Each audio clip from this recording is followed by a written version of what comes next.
Are you fed up with life in the UK? Like the country just feels broken. And then you visit somewhere on holiday and you think, wow, it would be great to live here. Life seems so much better. But you don't really know if it would ever be possible to actually make that move. Whether you're Gen X or Gen Z, in this episode we're going to break down how to approach this. Should you really consider moving abroad? Where could you go? How could you make the move? And what is the probability that life in the UK might just get better? Let's find out today. Welcome to the Gen XZ Exchange. I'm Chris Perkins, Gen X parent, now 50-something empty nester. And I'm Lily Perkins, Gen Z career explorer. We swap insights on career choices, work and life in general. So whether you're a Gen X parent trying to figure out midlife's challenges, or a Gen Z young professional or student figuring out adulthood, you're in the right place. So, Dad, you've lived abroad in San Diego for a year. Mm-hmm. Let's start off by unpacking, why did you move away? I think we were really fortunate in that we had the means, the motive, and the opportunity. So we were on the housing ladder thanks to a 100% mortgage, which you could get in the mid-90s, and we had some savings. The motive, I think, was that we'd both graduated and gone into jobs, whereas some of our uni pals had gone off for gap years, gone travelling, and then come back and told us all these amazing stories about where they'd been and what they'd seen, and we were a bit jealous, thinking, well, maybe we want to do some of that. And then we had the opportunity. So because I was born in the States, I'm dual national, and once we were married, that meant getting a green card was more straightforward for Mum. And my godmother and her husband, Sandy and Lee, are out in San Diego and offered to help us get started. So we stayed with them for the first 6 weeks, I think, before we found an apartment. So it was relatively easy at that time, and obviously it's before you and Charlie were born, to make the move. So we were really lucky because those conditions obviously don't apply for most people. No. And I was curious as to why you raised this as a topic, because I think you already know someone that's moved to Spain. How seriously are you and your friends talking about moving abroad? It's definitely something that I'm keen to try, at least for a few months. Maybe in a couple of places, just to see how I get on. And with my friends, it's a similar kind of conversation. It's usually had a couple of glasses of wine in the pub and then we all start going, oh, wouldn't it be so nice if it was sunnier? Let's all move to Spain.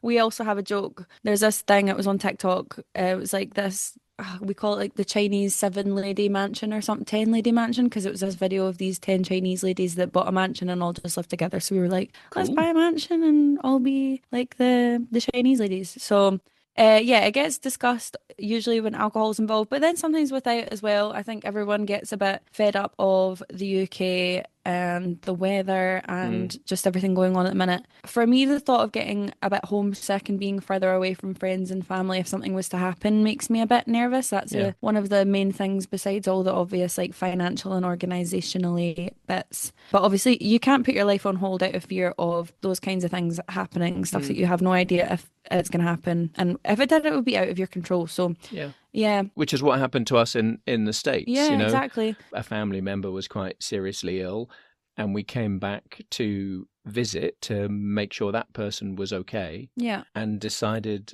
at that point, actually, Better we need to be home. at home. We'd been out there nearly a year, but we felt this was the place to be. So it was a really positive decision to move back. We both chose to move back because we wanted to, because we'd had that experience of living abroad. But you're right, you can't put everything on hold thinking what might happen, and I can't go just in case this happens. You've got to seize the opportunity. I know people that have moved or are planning to move to places in like Europe, for example, but Australia also seems to be very popular with my kind of age group. I think a lot of that will be down to social media. Like I know even on my social media, it's all Australia and like this could be your new 10 a.m. and it's people like having their coffees at the beach and all this kind of thing. So I don't know how much of that is. I mean, I do know people that are planning on going out there. But yeah, this isn't just my friend group where these conversations are happening, because I looked at some Reddit threads. So for example, there's a Reddit thread, is anyone else seriously considering leaving the UK? And that has 700 comments. Wow. There's another one, those of you who've left the UK, where did you go? How's it going?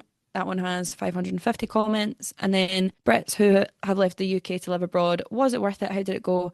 And that one's got 1,100 comments. So hot topic. Yeah, indeed. And a lot of people in these threads are saying it's difficult with the visa situation in Europe. And I think lots of other countries have the same problems. And your reasons for leaving might not be easily fixed in another country, Yeah. but I would say the majority are positive. So, like I was saying earlier on, the top countries people seem to move to are Australia, but then also Canada and New Zealand. But also surprisingly, there was some comments and really positive stories about people moving to places like Romania and Bulgaria, which like I for one wouldn't immediately consider, but obviously just goes to show maybe thinking outside the box a little bit and going somewhere a bit different could be worth it. And you've looked into some of the trends and the numbers. What have you found? Yeah, so the official ONS figures show that in December of 2024, there were 517,000 people who left the UK that year, which was 11% up from 2023. So Mm. obviously 2022, 2021 can't be compared because obviously we had a global pandemic, which maybe kind of ground things to a Skewed the halt. figures. Yeah. Yeah, just a little bit. But yeah, the ONS says immigration from the UK has been increasing since June 2023. So it's on the up. Unfortunately, we can't look at it from the generations as they don't do data like collection and age the same way as Hmm. pre-pandemic.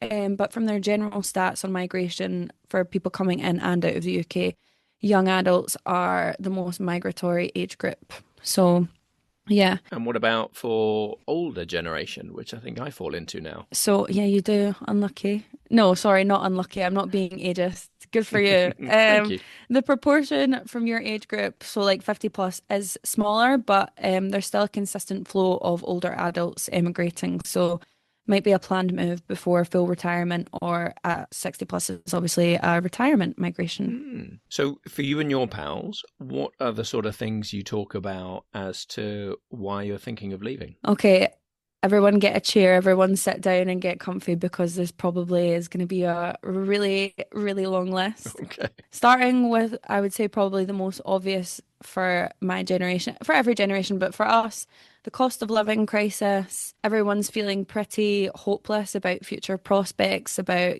property, all this stuff. Mm, I think post-pandemic, everywhere is obviously taking a hit, but I think the general consensus with people my age is it does seem like there is more affordable housing options and just a better standard of living and quality of life, at least for income levels outside of the UK. yeah.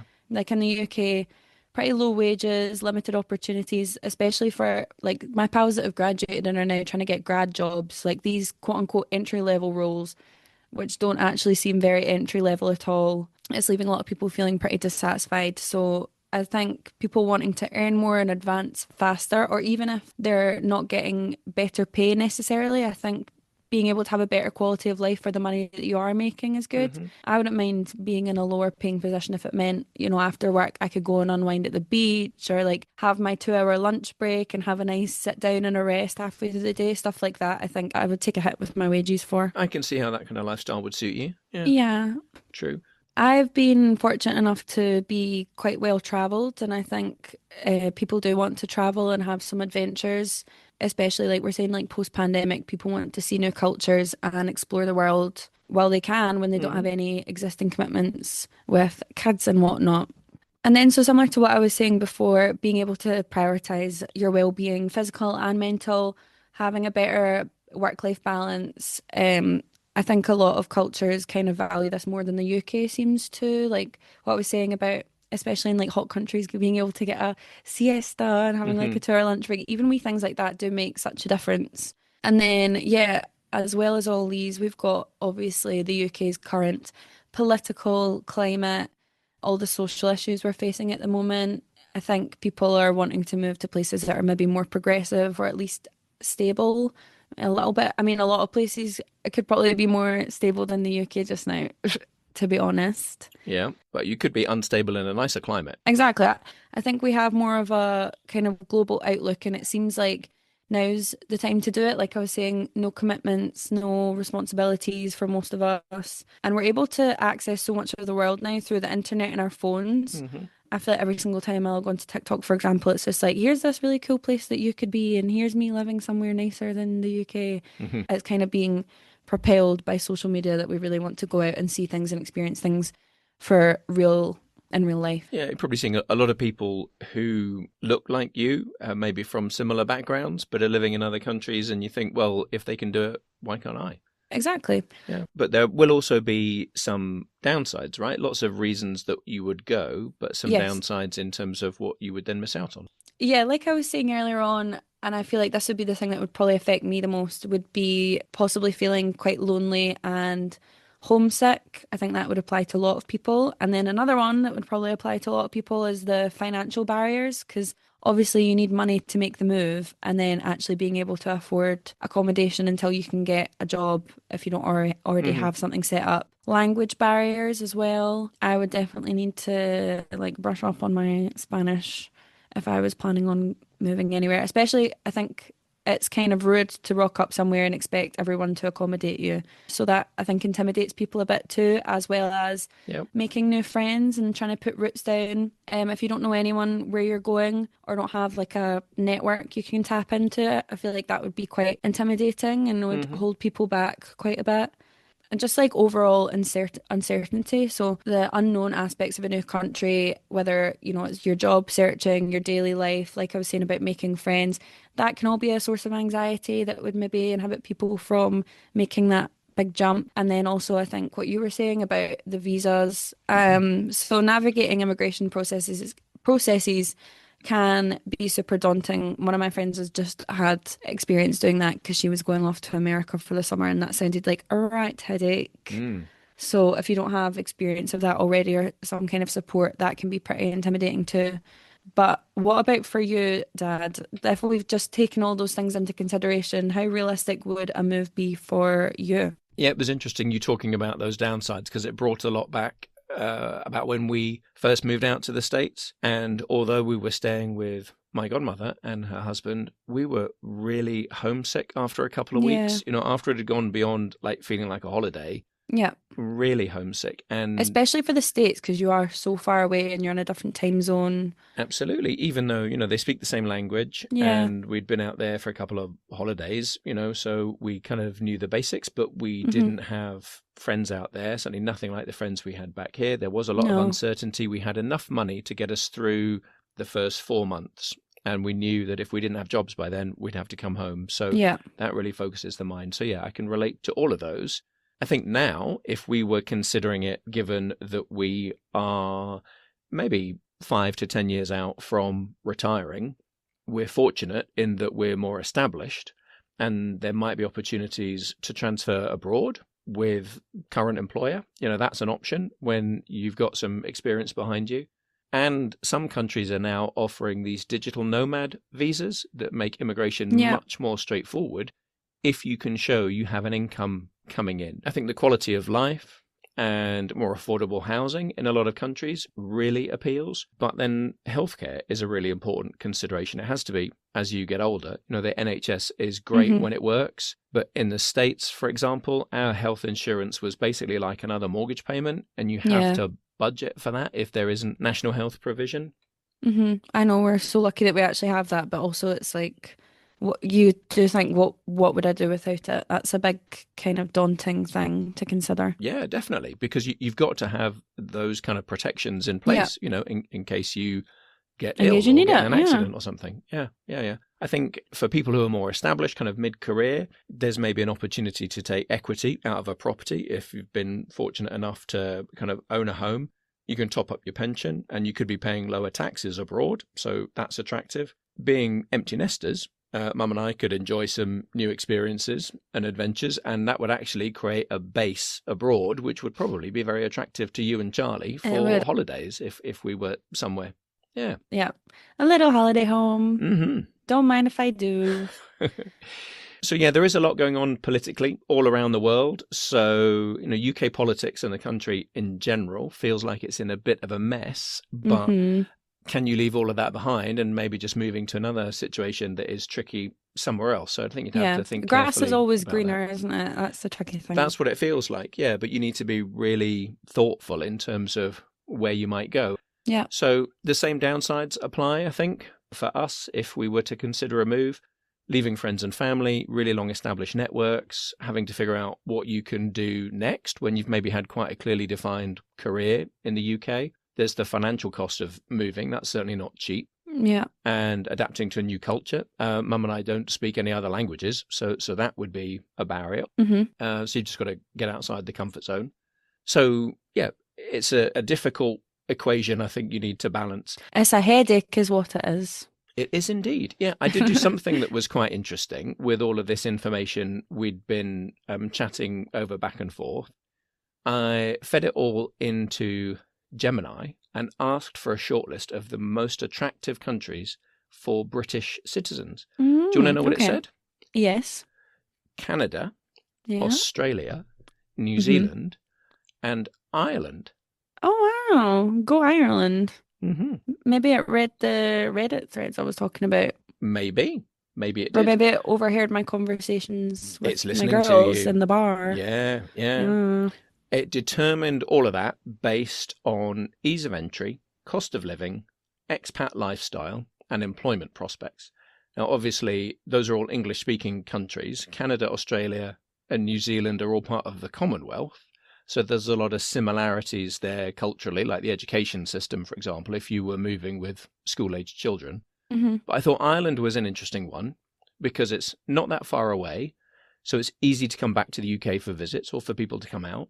Ease of entry makes it really attractive because Ireland is part of the common travel area. So British citizens don't need a visa to live and work in Ireland. So that's a consideration. Yeah. But the cost of living is higher. It's one of the most expensive countries in the world to live in. But the economic prospects are really good. Pharma, in particular, is a really strong sector. If you hadn't packed in a pharmacology degree, you'd have big prospects in Ireland. That's a pain.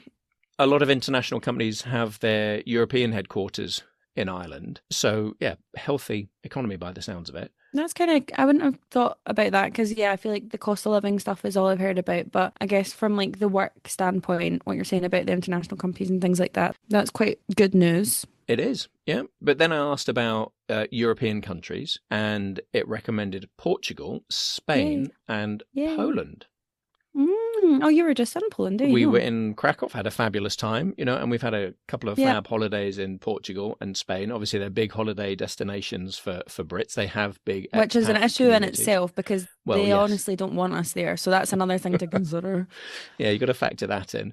So obviously, situation with the EU is different post-Brexit, but Portugal and Spain have been really proactive in attracting remote workers with these digital nomad visas that I mentioned. Yeah. So you can't work for a Portuguese or a Spanish company, but if you can show you can generate income remotely, and for those countries it's about 2,000 to 3,000 euros a month, you can stay and work for up to a year initially, and you have the option to extend it or even use that as a path to residency. That's a really good kind of scheme they've got because I feel like for young people especially that's really attractive with more and more of us kind of doing digital work. Would you say it was 2,000 to 3,000 euros? 2,000 to 3,000 a month you have to be able to show. That's quite reasonable. And I think with the examples you saw in your Reddit threads, with countries like Romania and Bulgaria, which might not naturally be the obvious choices, people might find it easier to get a visa into some of those non-obvious European countries because they want to attract talent to help them grow. And cities like Bucharest are supposed to be absolutely fabulous. They offer really good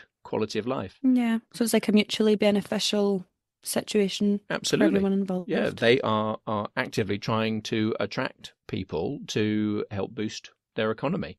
And that digital nomad visa is going to be easier for Gen Xers, salary-wise. But for you, if you were to land a reasonable full-time graduate job that offers you the chance to be fully remote, you could do it too. If the starting salary for a graduate role in the UK is between 25 and 35,000, you'd meet that income requirement. And if it's a fully remote role, which is still fairly common, you'd qualify for a digital nomad visa. So something to bear in mind. I need to be looking for a fully remote role so I can go and work on my laptop in the sun, basically, is what you're saying. You could do that for up to a year. Yeah. And you're right, they're definitely more common now as well. That is working on the basis that you're moving without kids. Obviously, if you have children, education is a big factor. That's going to make things harder. But without kids, a move could be relatively easy to some of those countries. But we've also got to consider the flip side, what has to change to make it worthwhile staying in the UK? What are your thoughts on that, Lily? So I asked Gemini to take everything that we've just said into account and make a recommendation as to whether a dissatisfied Gen Zer and Gen Xer should stay in the UK or go and move abroad. Do you want to know what it said? Yes.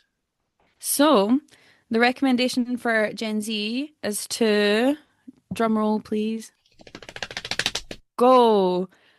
Provided that you have clear goals.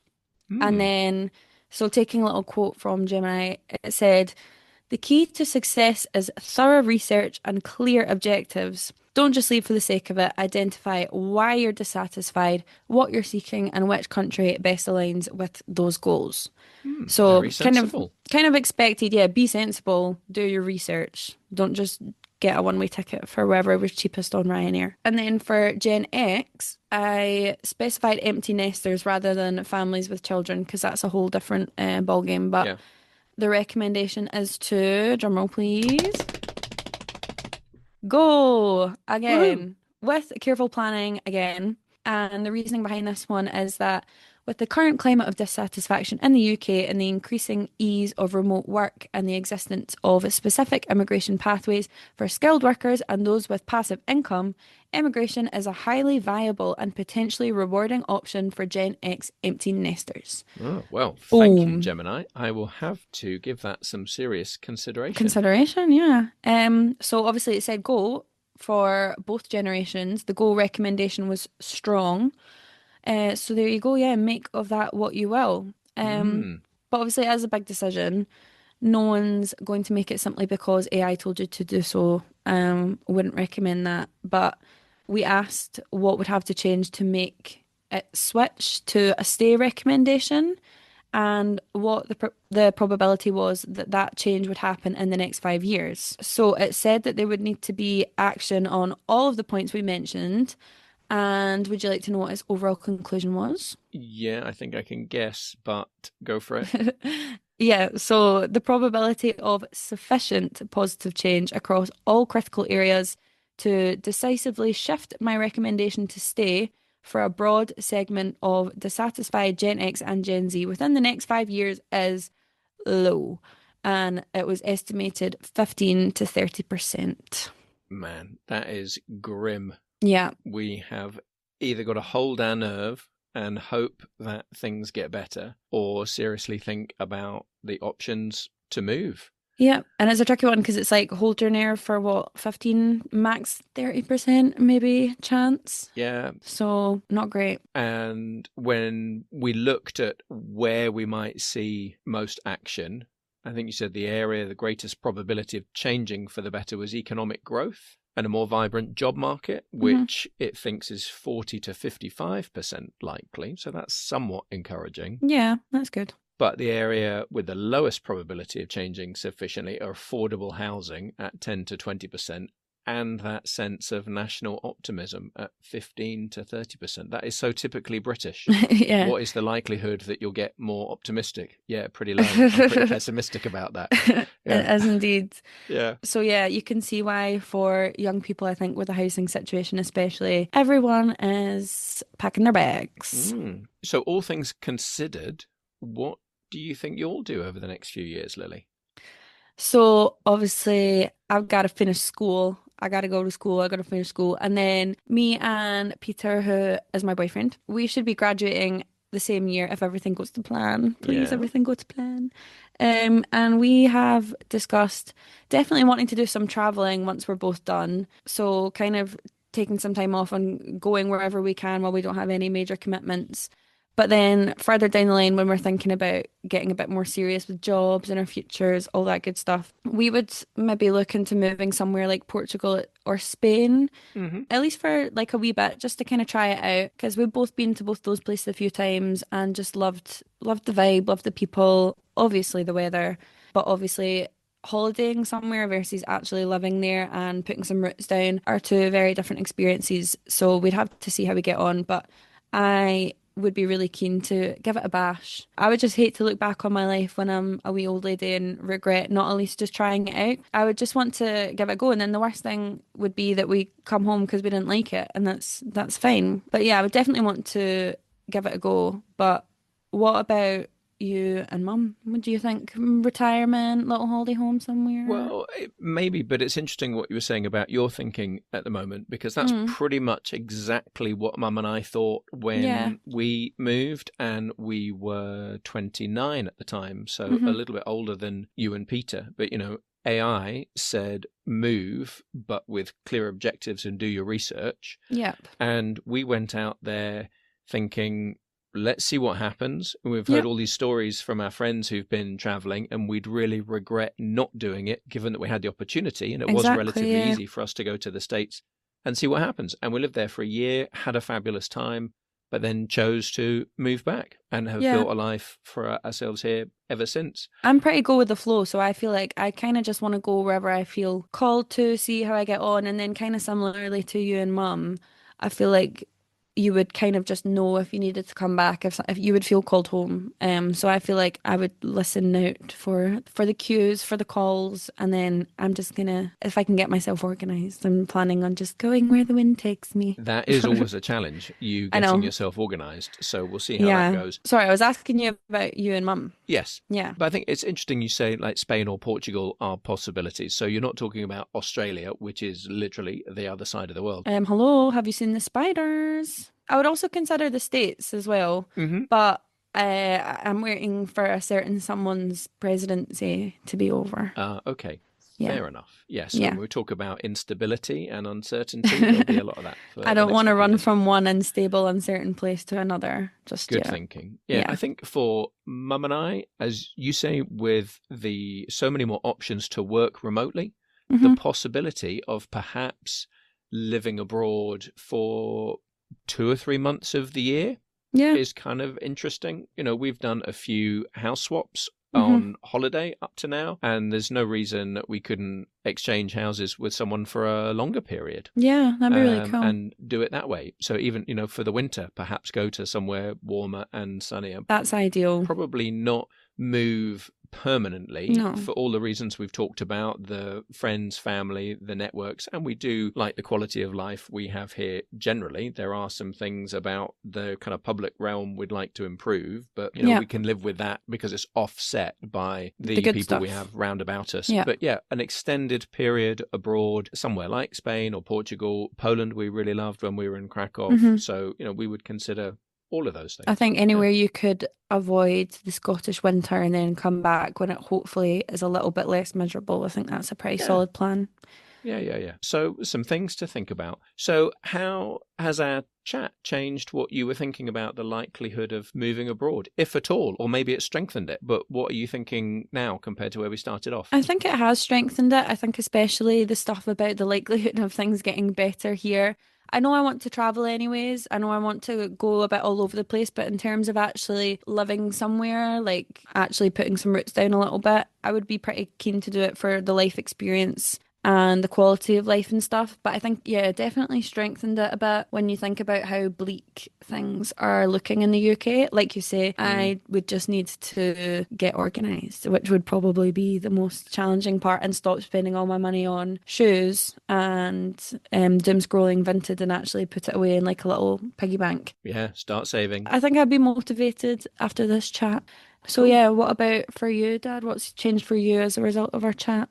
I think it's maybe brought the timescales forward a little. Yeah. I think Mum and I were thinking perhaps sort of semi-retirement, retirement. Hmm. It would be nice to, spend a longer spell abroad, Yeah. but looking into this stuff around the digital nomad visas, for Hmm. example, that's something that I could do because I'm fully remote. And actually, a colleague of mine did used to spend several weeks at a time in different countries because we can kind of do the work from anywhere. So, really fortunate in that respect. Yeah. So, perhaps might look at that within the next 5 years, kind of before we retire. So, it's been interesting to dig into it. Yeah, it looks like our podcast is changing both of our thinking, or maybe strengthening our plans for things.